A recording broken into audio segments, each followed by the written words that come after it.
Welcome to the Edges of Lean. I'm Bella Engelbach, and in this podcast we explore the human and creative side of lean thinking, unusual places where lean thinking is practiced. We meet people who are practicing continuous improvement in many different flavors and styles. So come along with me on a journey to the edges of lean. Episode 32, Continuous Improvement and Connecting Your Team. With guest Barry Moline. As a continuous improvement and professional, this has happened to me a lot. I'm put in a room with a group of people I don't know, who don't know each other very well either. And we've got to get work done together. My guest today, Barry Moline, thought that he could force groups to collaborate. But he's learned that there's a better way to do it. And he's here today to share his expertise in teamwork and how to get groups to connect first.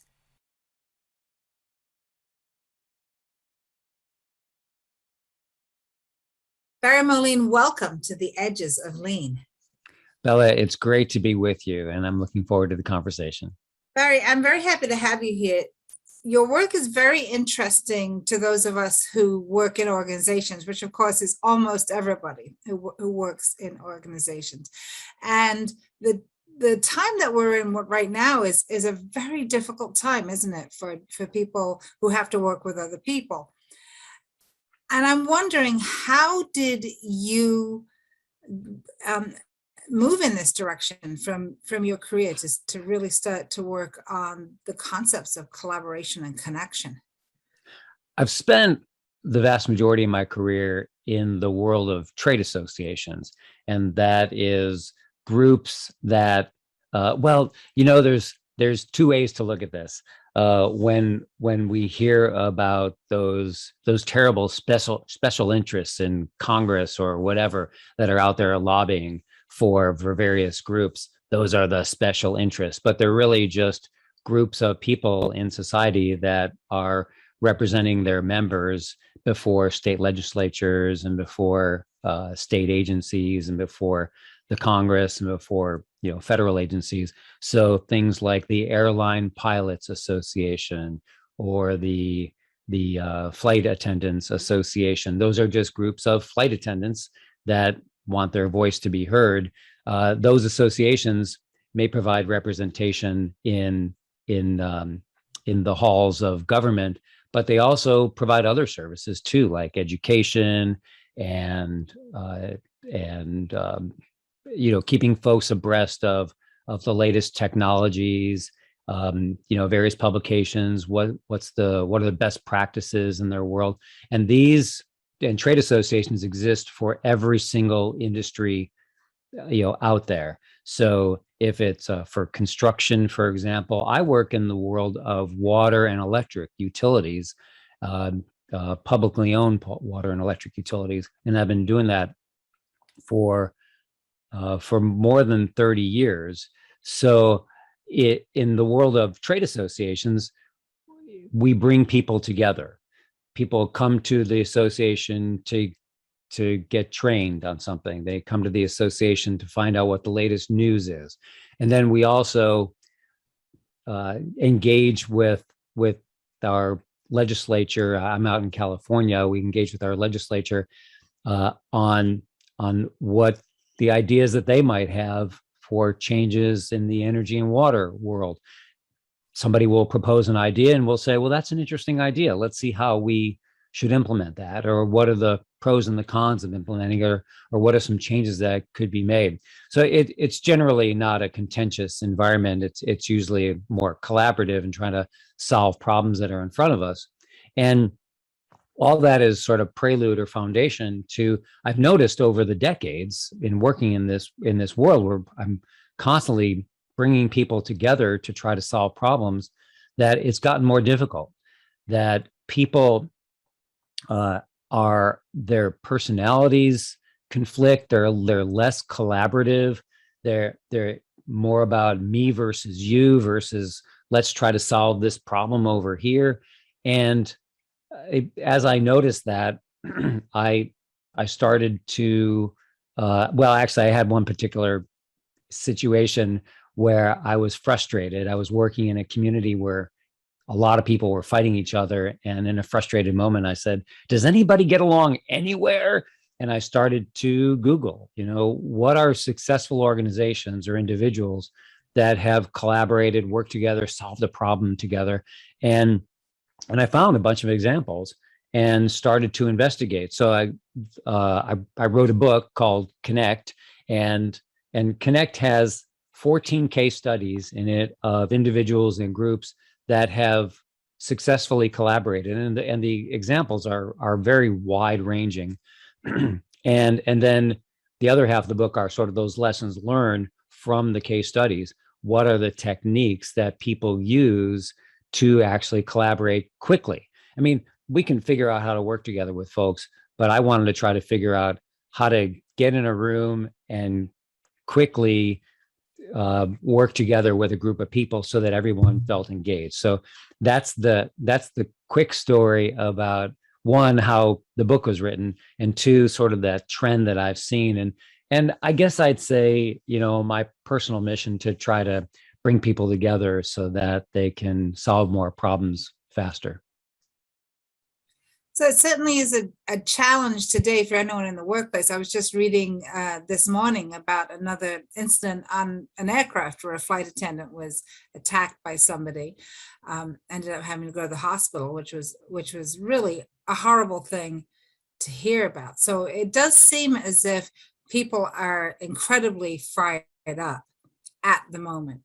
And one of the things that I really find interesting about your book is that you've been looking at how what's been happening from a political point of view has helped to polarize us, and has, to move us into directions where we find it harder to get along. Can anybody get along? What are some of the things that happen when people become politically polarized? Well, what we're seeing is more on a daily basis, cable news, news in general, where it's the news is presented by one TV station or radio station with a particular perspective.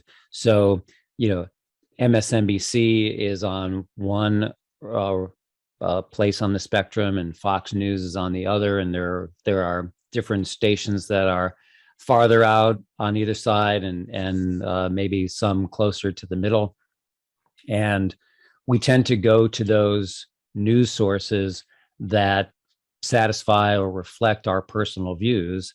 And and so good, we see the news through various prisms.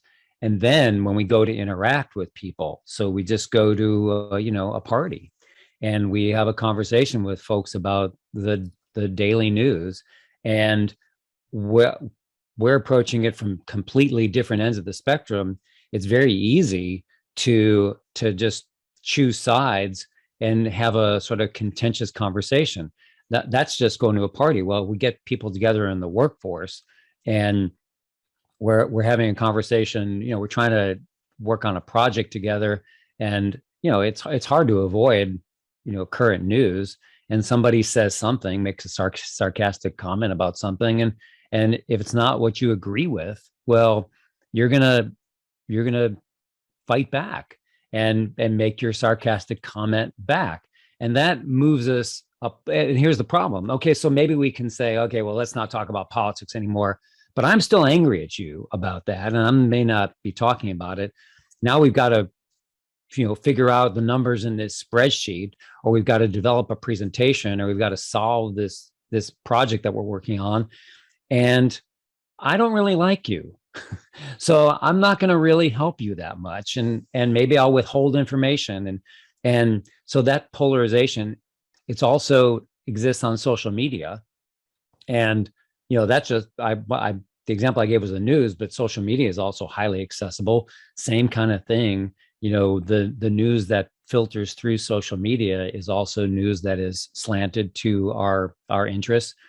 The we engage, sort of in a faceless way with people. We call each other names on social media, and those kinds of examples bleed into the rest of our lives, where we may be more quick to make a rash statement. So that's the snapshot of where we are.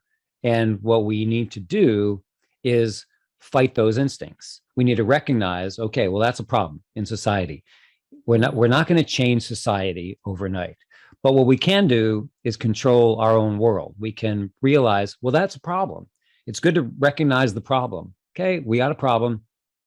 I'm going to do my part in avoiding that. When I'm presented with a situation that is heated or one-sided, I'll bite my tongue and say, let's not talk about those issues right now. Let's focus on our project. Or going the other direction, which is what we'll get into today, is let's build bridges that are completely separate from social media and the slanted news from one direction to the other.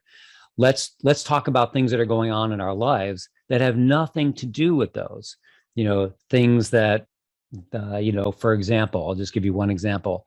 Let's talk about the kind of shows that we're streaming on our, streaming services, like Netflix and Hulu and Amazon and Apple.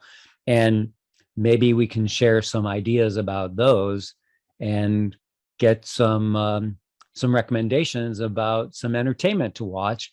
And now we're talking about something positive, something that we're interested in, and we're building a bridge that wasn't there before.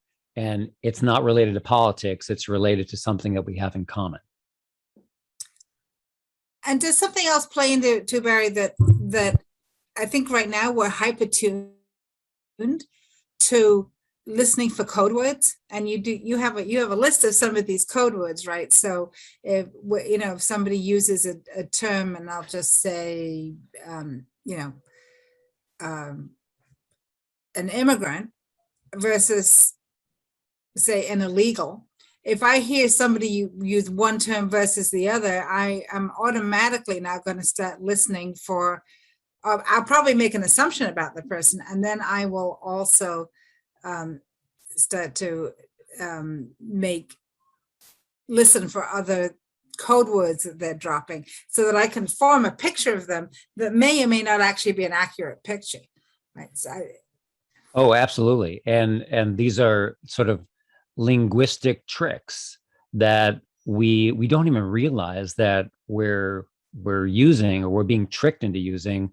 They're implanted to us by those media outlets that we listen to, and then we repeat them, and we don't even realize that it might be offensive to the person we're talking to, when we use a phrase like that. So it's we could look at them in the book. Do you want to do that? Yeah, what let's some of those do that. terms are. Do you know what page they're on? I can picture them. They are on page 62. All right.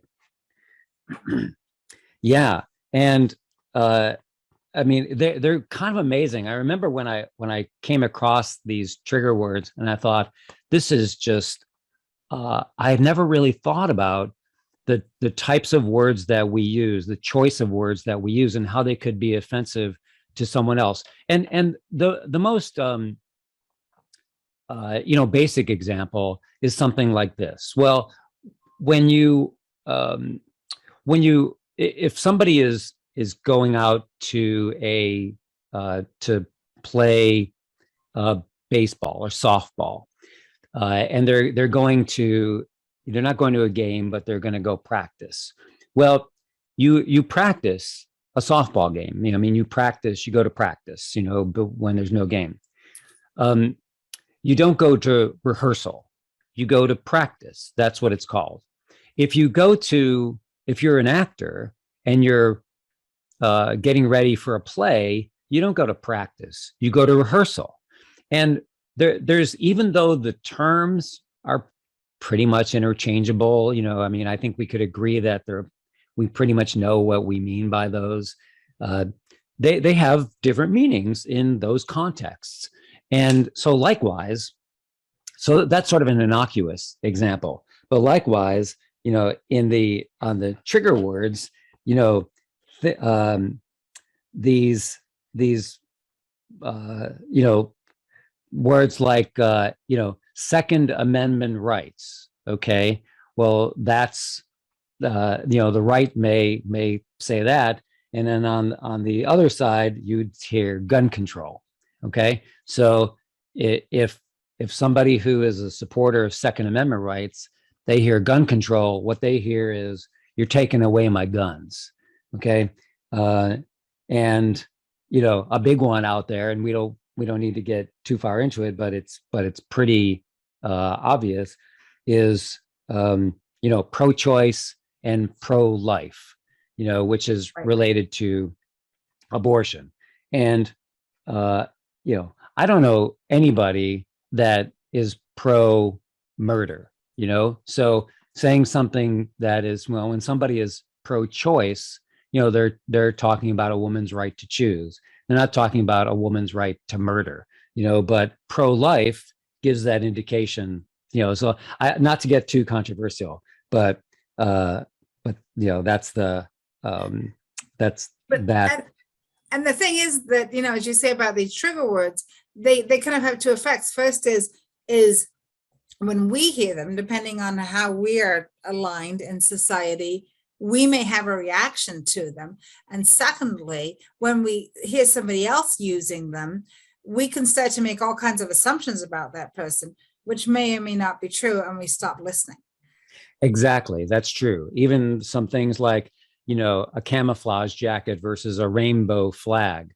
Oh, well, we know everything about that person just because they're wearing a particular jacket, or they've got a flag on their shoulder. Or if you mentioned Sean Hannity versus Rachel Maddow, we know all of the values behind those individuals. So if you're mentioning those names, obviously you're in line behind those folks. So yeah, the trick is to be on the lookout for those, and this is the key, and not to get caught up in it, to recognize, well, maybe I'm being baited here in this conversation, or maybe like we're about to come up to Thanksgiving holiday, and we're getting together with relatives, and you know what, we love our relatives, and they come from all different backgrounds and flavors and so on. We want to have a good holiday. Some of our relatives we disagree with. Well, how do we have those conversations when they're saying Sean Hannity or Rachel Maddow, and we sort of disagree with that perspective? And what we do is we say, you know what, I'd rather keep this person as a relative than have a confrontation with them over politics. So, at Thanksgiving, we'll say, hey, this is Thanksgiving, let's just focus on the holiday and the good things around why we love each other, rather than those hot topics. So but still, the point is, from those trigger words, is to be aware that they are trigger words, and that you don't want to step into the negativity of what that kind of conversation could create. So just being aware is step one, and so that you won't have to get triggered yourself. So I'm thinking about the situation that a lot of us are in right now. People are starting to come back into offices. People have been working for a long time over Zoom or Teams or whatever. You've had a tiny little glimpse into people's houses, and perhaps a tiny little glimpse of their pets or their kids, but we haven't really worked together. And now we're coming back together. We're all working together again. Some of us may still be remote. I think a lot of people are going to continue to be remote. As someone who is leading or facilitating a group, how might you start to bring people back together and start to create an atmosphere of connection and collaboration right from the beginning? I think we have to be deliberate in this process. And as you laid this foundation of where we are, we're remote, where we may still be remote. We're sort of out of practice with engaging with folks in a casual way. When we get on a Zoom, we just start into work. We just get into the meeting. Whereas if we're in person, we will likely, come into the room, get our coffee, put our materials down. We'll start to have some casual conversations about the weekend, last weekend, or what's coming up next weekend. And these casual conversations are actually bridges that we're building with each other. But if we're doing them on, or if we're just getting right into the meeting on Zoom, we're leaving that on the table. We're losing that opportunity. So I think that we need to intentionally spend a few minutes with our cohorts who are on our Zoom or Teams meeting, and do a quick icebreaker, and go around and say, how was your weekend? Tell us one interesting thing that happened last weekend. And rather than just say, how was your weekend? Be specific. What was one interesting thing from your weekend? Everybody, 15 seconds, let's go around. And if people don't want to say anything, that's okay. But hopefully people will say something, I went hiking, in the mountains, or I went down to the beach, or I went to, my kid's soccer game. And it doesn't have to be anything, earth shattering. It's just, one interesting thing, one highlight. And what happens is that when we do that, we learn a little bit about each other. We learn, they have families, or they like to go hiking, or they like to go bowling, or they watched, an interesting show on TV. And whatever it is, we just go, I kind of like her. I kind of like him. I don't know why, but now as we get into the project, we've built a little bit of a bridge. And later, when we talk to that person one-on-one, we can go back to, tell me more about that hike, because I like to hike too. And that sounds like an interesting hike. Was it hard? Was it easy? Could a kid do it? Could a dog do it? Tell me more about it. And now we're building a bridge. Now, I will tell you that I've been a CEO for 26 years, and I didn't like, I've seen these icebreakers for many years. And for a long time, I didn't like them. I didn't like icebreakers because I thought they're a waste of time. So I'm in a meeting, somebody else is leading the meeting. They say, hey, let's do an icebreaker. What would be the name of your yacht if you had a yacht? And we come up with, names for our yachts. Or another one I think was, what's your favorite comfort food that, that your family cooked, that you still think about, and you maybe cook occasionally, that makes you feel good. And I thought, why are we doing this? This is just stupid. We're going around the room, everybody just in 5 or 10 seconds says their thing, and we just wasted 7 minutes, and I'm going to be in a meeting with these people for 4 hours, but we just wasted 7 minutes. Why are we doing this? And that was the question I was going to ask you, Barry. I said that is very un-CEO like talk to say, let's do an icebreaker. Right. But then I paid attention. What happens is that we take a break after an hour. And then at the break, people are chatting with each other about, like, mac and cheese, that's my comfort food too. And, gosh, and they tell a story about their mom or their grandmother making that. And, something goes back in time, and they tell each other these couple of stories, they make a connection. And then, we finish our coffee break, we get back to work. And now we go like, the people in this room, yeah, I kind of like them, that we got a thing going here. Let's keep working on this project, because this is important, not to my organization. It's important to the people in this room. And I like the people in this room, and I want to do a good job for them. That's how we develop teams. Teamwork is not, this is, spoiler alert, we like our organizations, but we really work for the people that are in our orbit. That's why we go to work. And if we don't like the people we work with, then we look for another job. That's just a thing we do. So bad bosses are what's responsible for people leaving jobs all the time. That's the biggest rationale. It's not, you might work for a great organization.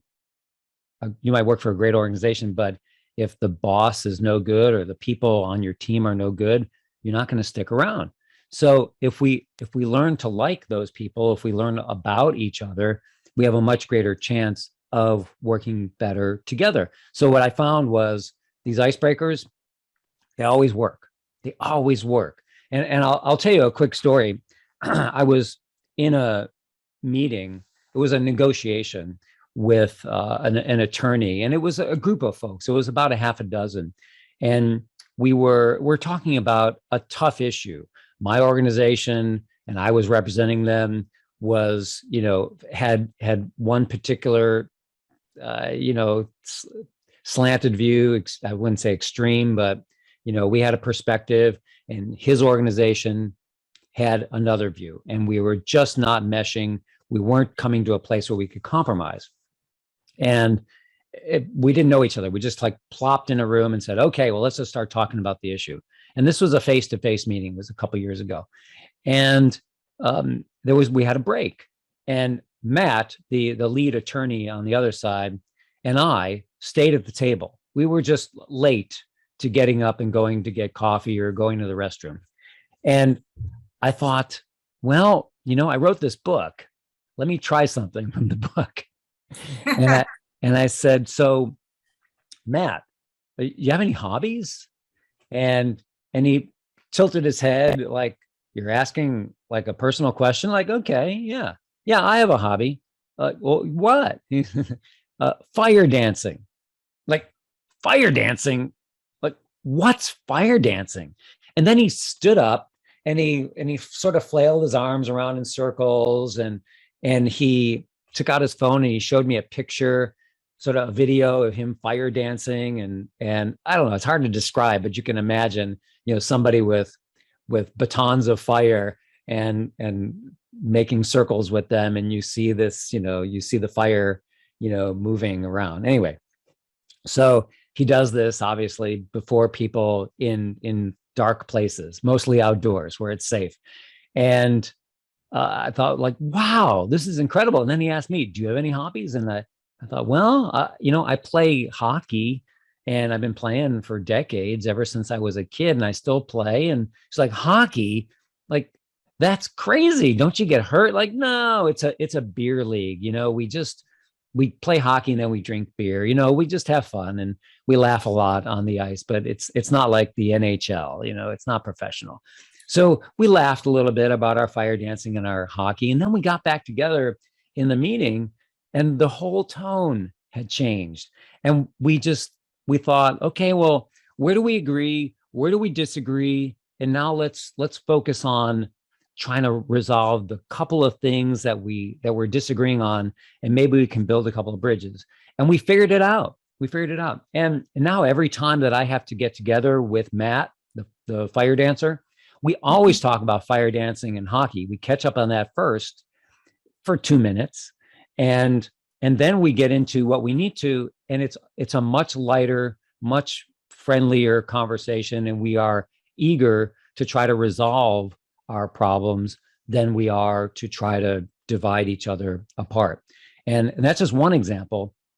I can give you many others, but that was one that was so stark to me, because it was kind of the first time that I knew that I had a problem, and I thought, well, let me use a technique from the book, and it actually worked. And it worked. Well, that good thing. So one thing I was thinking about the icebreakers, Barry, and it's helped for me to hear you explain this. For some people, an icebreaker can be very scary. So for somebody perhaps who is in a same-sex marriage and they're not sure that other people in their workplace will accept them, asking them a question like what did you do last weekend, can be a scary question, because they might end up revealing something that they don't feel ready or safe to reveal. But what you're talking about is asking questions that are, in a way, a little bit more specific, like, what was something great you did last weekend? You don't necessarily have to reveal something you're not ready to reveal. And also that you're keeping it really short, right? You're not asking people for a 5-minute dissertation. So it's about really focusing it on the person, not necessarily on things that they may not be ready or comfortable to talk about. Yeah, exactly. That's it. You don't want to get too deep into the conversation. One of the things that scares me about icebreakers is we get like, go to the psychoanalysis, questions like, no, I don't want to do that. Let's just do very high level stuff. Name one show that you're streaming, and and what platform is it on? And then later we'll ask those questions at the break about why you like Ted Lasso or Billionaires or who knows what. Mm-hmm. And that way the purpose is to follow up later. And even the question like, do you have any hobbies? Well, pretty much everybody does something outside of work, even if it's just watching TV. And it, just a little glimpse. And I agree with you. It shouldn't be too personal. And I believe that in certain situations, the supervisor needs to be aware of that level of discomfort. So if they notice an employee is not quite comfortable with this, then, and I would tend to see these kinds of things where you might have a cultural difference. So if you have somebody on a team who is from a different country, and maybe their language isn't perfect, their English language isn't perfect, and they don't really quite grasp why we're doing this, it's incumbent on the supervisor to, if they notice this is happening, though this particular employee isn't quite getting that, to go to that employee later and to say, hey, we did this icebreaker. The reason why we're doing it is just to get to know our colleagues a little bit. And when we get together for the next meeting, I'll tell you in advance what the icebreaker is going to be, and give you a heads up so that you're better prepared and we can talk about it and you have a greater level of comfort in participating. And actually, even if you don't want to get too personal, you can even say, just tell us an interesting challenge that's going on at work. And we all have challenges. I have a list, a to-do list, and every item on my to-do list, the reason it's not done is because there's a little challenge associated with it, whether it's time or just bringing people together, or just, I got to figure out a few things to get that thing done. So there's a challenge with every single one of those items. And tell us about one of your challenges, and in 30 seconds or less. Or in a project that you completed recently, tell us a lesson that you learned from it. Again, those are two questions focusing on work, and you don't have to get too personal. And I love what you're saying about the supervisor or the facilitator, the manager, whoever it is, really being tuned in, really paying attention. So that, as much as they're watching people, they're really listening. Yeah, there's McKinsey and Company did research on companies that engage with their employees and help them get to know each other, and companies that do nothing. And what they found is, and this is fascinating, so they identified those two groups of companies that engage and don't engage. And then they asked the employees in each of those types of companies, do you feel as though this company is more productive or less productive? And what they found is that in those companies where they practiced this employee engagement, the employees said that they were 84% more productive. And in the companies that did nothing, those employees said they were 7% more productive. So if you look at the difference between 84 and 7, it's a 12 times difference. So for companies that spend the effort to get their employees working together, it's a 12x difference in productivity. And what that means is that for projects where people come together and work together, they want to do a good job for each other, and they do. And so there's scientific rationale for doing these effectively doing these icebreakers and getting people working together. And who wants to work for a company that has low productivity? I think most people would say, yeah, I want to work at a company that has high productivity. Well, productivity is linked to employees engaging together. So you could tell the Barry of today could tell the Barry Moline CEO of the past who was complaining about the icebreakers what the impact would be on the organization. Well, I'm yes, there's no question. And when I think back on just my career, I can tell you that I've hired people, I've worked with people on teams that have been difficult. And I was part of the process of putting those people in the room together, and I did nothing about it.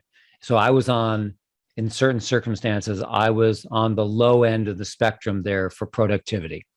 And I realized at some point in my career that, yeah, I can control this. I can hire people not based on their expertise only, but rather on their get along ability, or at least ask those questions in the interview and try to tease out some of those characteristics. Are you a my way or the highway kind of person, or are you more flexible? And, bottom line is I started hiring people based on get along ability and less so on their subject matter expertise, because I can train them if they can get along better with people. And I focused on that. And now the work environment is so much happier. It's happier for the teammates. We're much more productive. We can, any kind of problem can come up and we just look at it and go like, yeah, that's quite a problem. Let's try to figure this out. We don't know the answer, as opposed to pointing fingers saying like, well, you're the one that should figure it out. You figure it out and come back to us and then we'll tell you what's wrong with it. Anyway, the point is, when you bring people together that are there on the team, because they're there to be, because they know each other and they know their hearts, they want to get the job done for each other, and the organization is much more productive. I can tell you that in my world, I'm working at an organization right now, that means the California Municipal Utilities Association. We are extremely productive, and it's because we hired people on our staff and did some additional training on our staff to make sure that everybody's on the same page on get along ability. We really focus on that issue. I love that term, get along ability. Barry, you have a superb resource for people who want to use some of these icebreakers. I know a lot of the folks who listen to this podcast are people involved in leading teams and facilitating groups. So where do we find the icebreakers handout? The icebreakers handout is 2 pages, and it's a great list of icebreaker activities. It's on my website at barrymoline.com/resources. So I guess you'll put those in the show notes. We don't have to spell it all out. Yeah. It will be in the show notes. Yes. Yeah, that's awesome. And it's, like I say, 2 pages. They're workplace appropriate, so they're not too personal. They're just meant to get the conversation going. And let me tell you one that I personally love and I use all the time. And that is, and the reason why I use it all the time is because sometimes I'm in the work environment. Sometimes I'm at a party in my neighborhood, and I don't know if the person I'm talking to is retired, or, they might be working, they might be retired. And sometimes the first question we want to ask people is, what do you do for a living? And if you're talking to a retired person, they'll feel like, well, I'm retired. And like, well, now what are we going to talk about? Like, do you set an alarm clock in the morning? Like, I don't know what to ask you about, uh, or you could be talking to a kid, maybe somebody in junior high school or high school.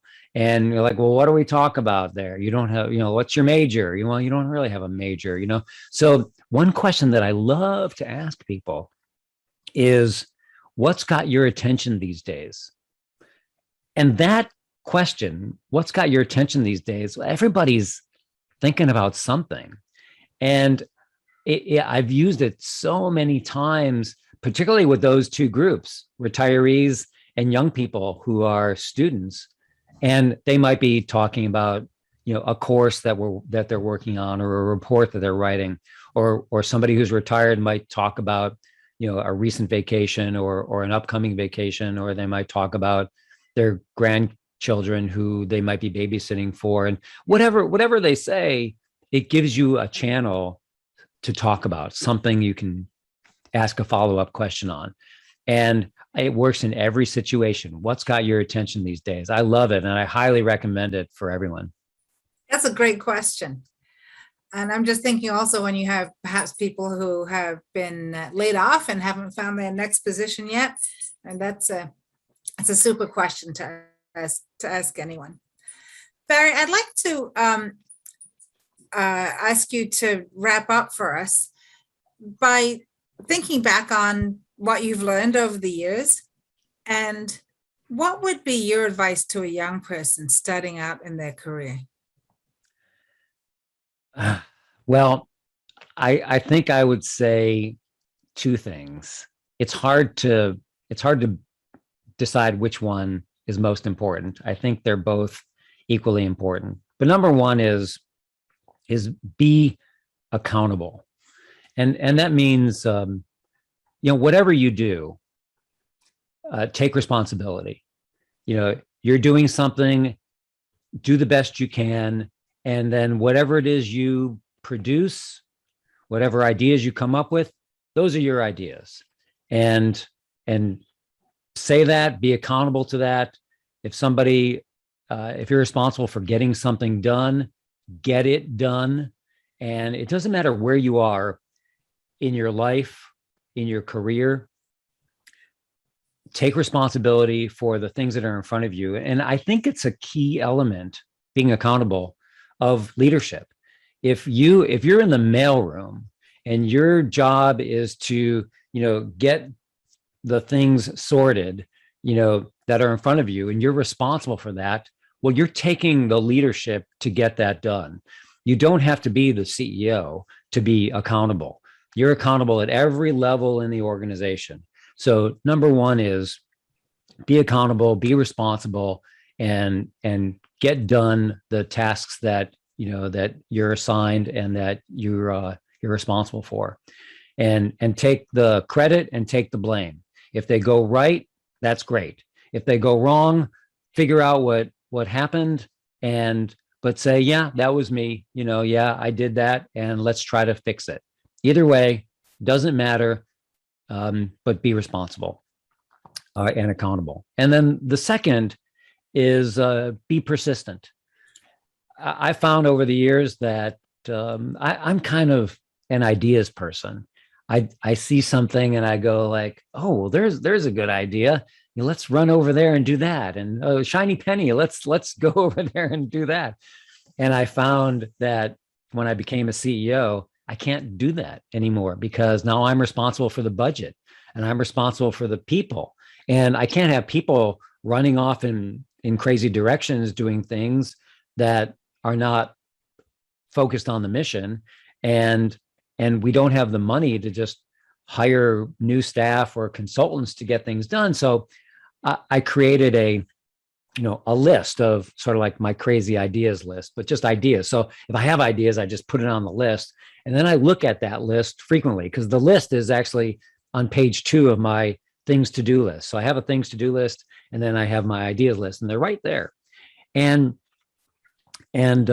so I look at that list once in a while, and I think, I think that we could do something on this. And I try to remember to persist, to keep that idea, sort of in the mix of what's going on in my head. And maybe at the right moment, we have the resources, or we have the people, or the need comes along and like, yeah, we can do this now.